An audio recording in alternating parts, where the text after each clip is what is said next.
both my parents had been teachers, trained teachers, and I admired them, so that I decided that I also was going to be an educator.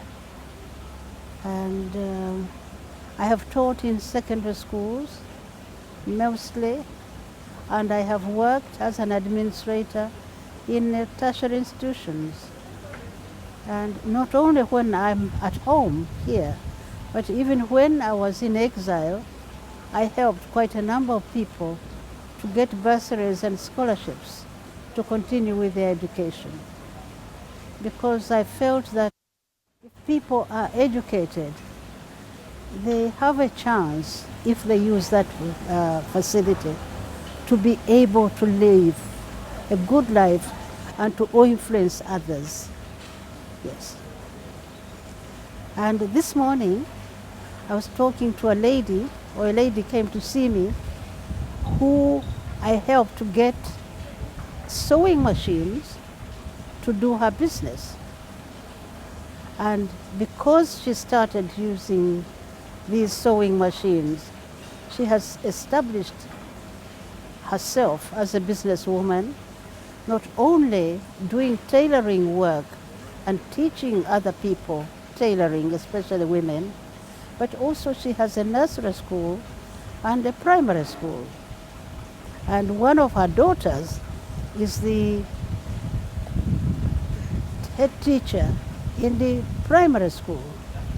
So I felt very happy that something I did over 25 years ago to a woman I didn't know, but whom I visited, and she showed the capacity to do something, and we were able to help in the government.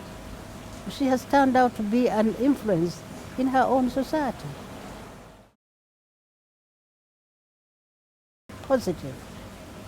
I think it is positive. I think they have many opportunities if they're assisted on how to use them.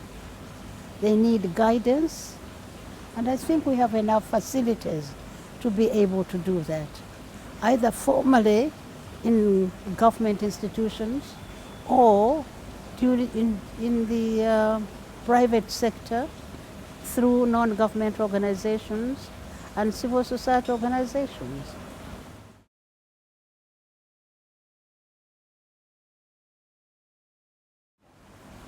A woman trying to make a career faces the challenge of making a choice, whether to stay at home and look after her children and bring them up, or to leave the children with someone who is not highly educated, highly motivated, so that she can go and follow her career.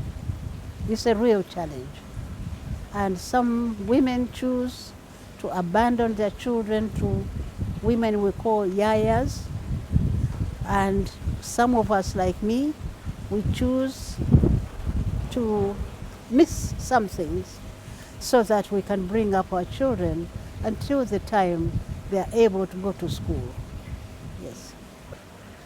It was a sacrifice, but I don't regret it.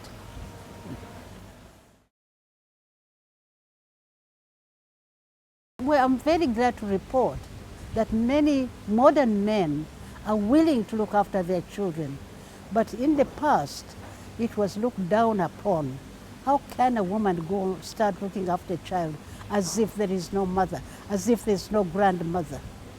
But now many women live like families in other parts of the world, and both of them take care of their children, as it used to happen in my family when my children were small. And also I'm glad to see that my children and my grandsons are also doing that.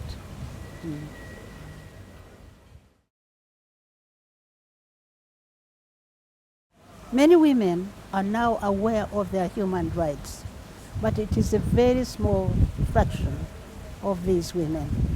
And we want to educate more people to make them aware.